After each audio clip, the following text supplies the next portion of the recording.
This is my home. It will always be my home.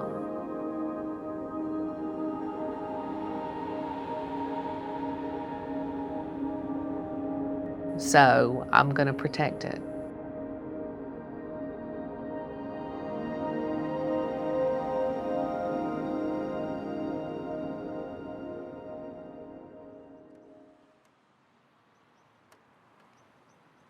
In 2008, our natural gas company leaked 6,000 tons of mercaptan into the ground. Because they didn't clean it up, it seeped down into the groundwater and got into the water table. It was not until 2011 that we began to smell this odor that we identify as gas. And so, of course, there was panic. We thought that the gas was leaking in the community, but what it was the mercaptan. It affected me because it affected my children. And they were going outside and coming back in with nosebleeds and respiratory illnesses and all kinds of things of that nature. We began to organize ourselves after the lawyers failed to represent all of the community and failed to demand that the chemical be cleaned up out of our community. We began to fight for ourselves. The landowners here that would have been affected received a letter. That was our first acknowledgement of what was going on. The project was a hydroelectric facility. They were going to build a reservoir up on top of the mountain that was about a little over 500 acres, and a reservoir at the base of Chandler Mountain that was around 1,100 acres. There would have been no recreational facilities because the levels of the water would fluctuate around 60 feet a day, and so you really couldn't even go to the area. They would have had it fenced off, and they would have destroyed tons of farmland. When I stopped crying, I became very angry. And I just decided that they can't do that to us. And I became determined. The stereotype for women in my family was that you worked hard, you helped raise your family, you went to church, you were, just that backbone or that foundation for your family, because that's what the women in my family did. My mother was a very independent woman for her age. She did not get married until she was 28, which was a big deal back then. She taught me to take care of myself, taught me how to take care of money, taught me all of those things because she knew that I might have to take care of myself one day. A lot of the earliest associations with modern environmentalism are actually focused largely on kind of prominent male figures, partly because the earliest visions of environmentalism were about sort of conservation of the land. And simply put, just men historically have been able to navigate outdoor spaces much more freely than women, the kind of pastimes, hunting, camping, just being in the wild. All of these things are things that we associated with sort of male spheres of activity. But I think that the gender politics of environmentalism really started to change after World War II. It's really after World War II that you have the introduction of atomic weaponry and nuclear weapons, and growing concern about the ways in which human activities, whether you're talking about atomic power and atomic weapons or industrialization, industrial pollutants, are creating new kinds of toxic threats and threats to human health within the world and within various ecosystems. This sort of shift from like a focus on conservation to threats posed by human activities places women in a much more central role within modern environmentalism, because it's women who are often assigned the role of safeguarding the health of children in particular within the family and within the home. There's a sort of moment, especially in the post-war period,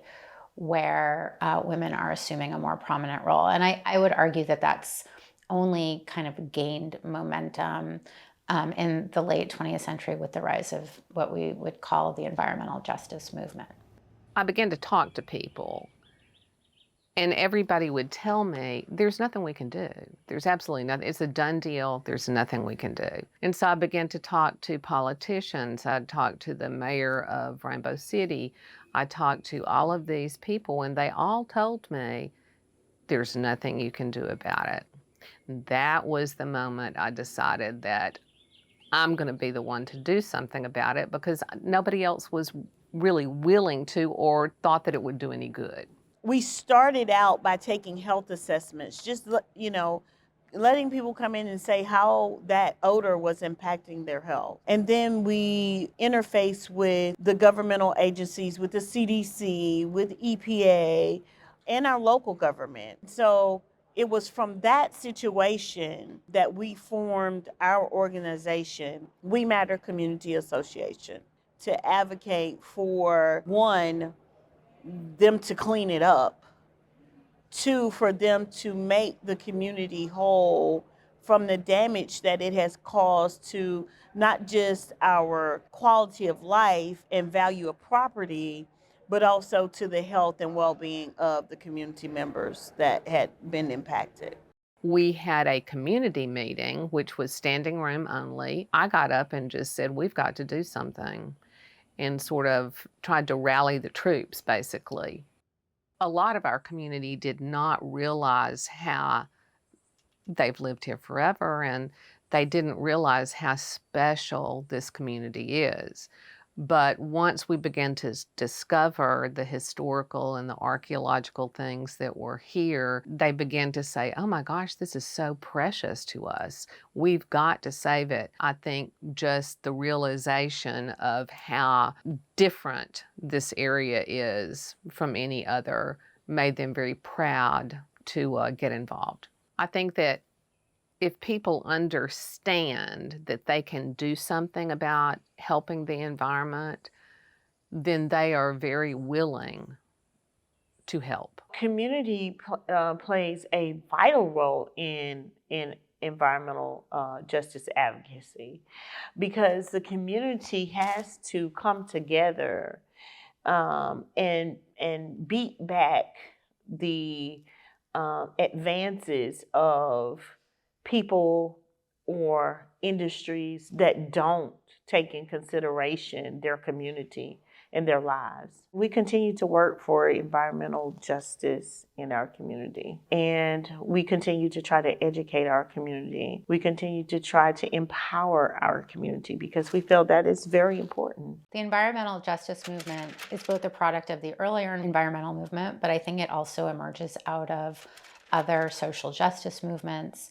and sort of centers on questions about how environmental harms in particular are differently distributed across the society, often along lines of race and class and location. So just like you protect the turtles and the birds and the trees and the water and the air, what about the people? Environmental justice allows us to refocus the lens, to widen it out and say, look, we have to first start with the people in order to do this, in order to do the work.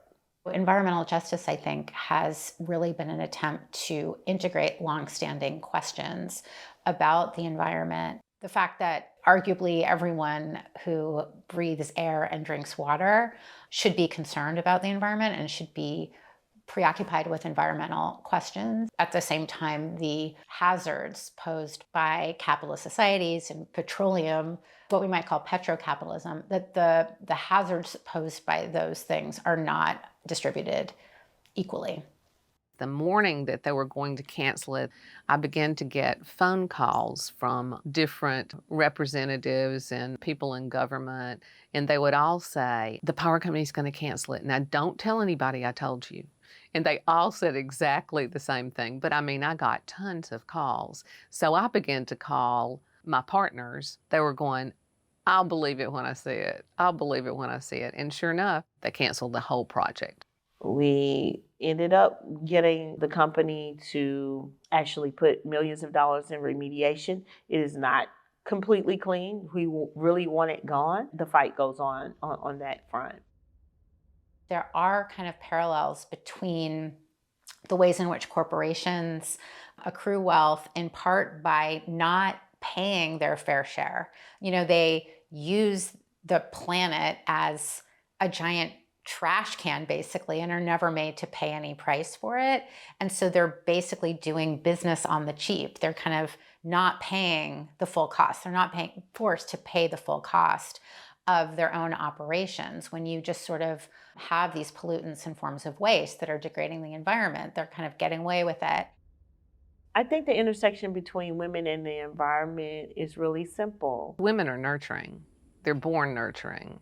It comes down to our nature to want to preserve and protect the things that sustain us. They nurture their children, they nurture their friends, and they nurture the environment. It just comes naturally to them.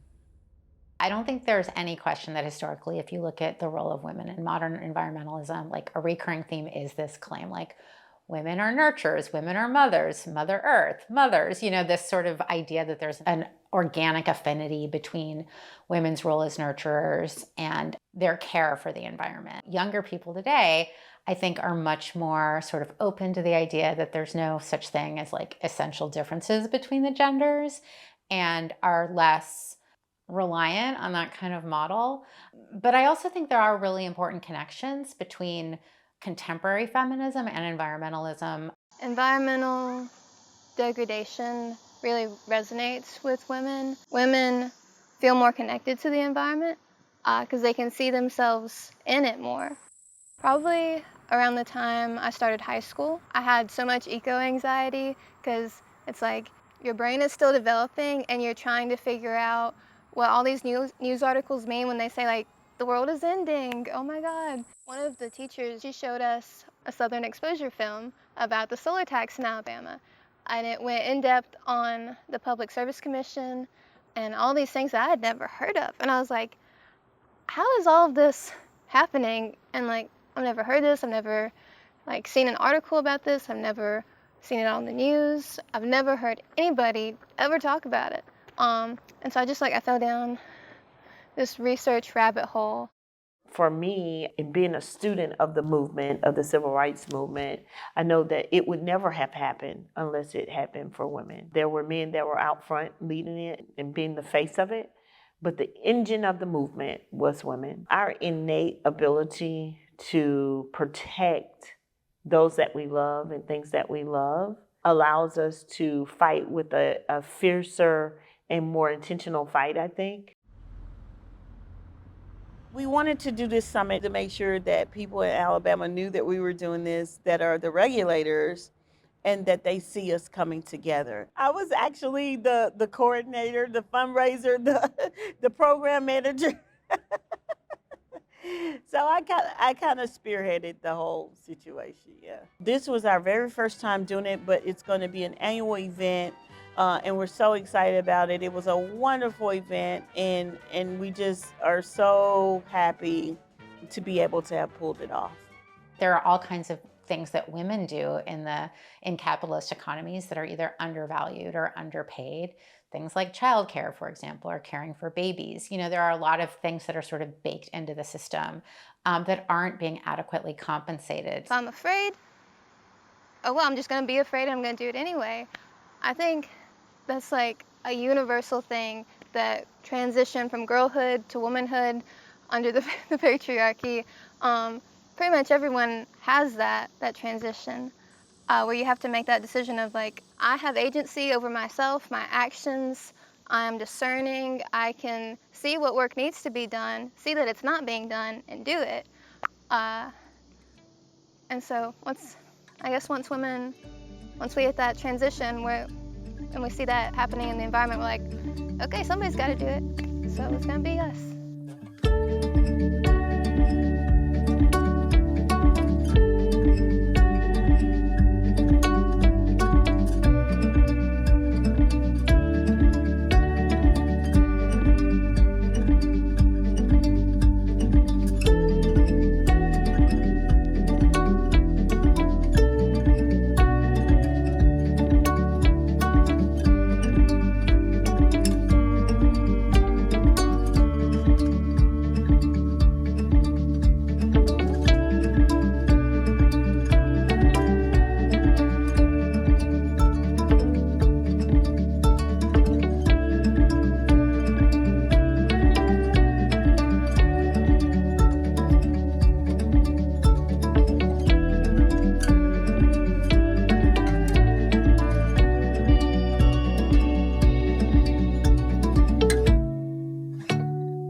work in Alabama because I think Alabama is so neglected and Alabama deserves better. Like, Alabama is like my priority.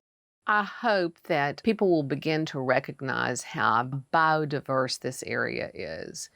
And I hope that they will realize that Alabama is more than people's idea of it is. We all have to be environmentalists, and we all have to work to protect nature and the environment for sustainability for our life.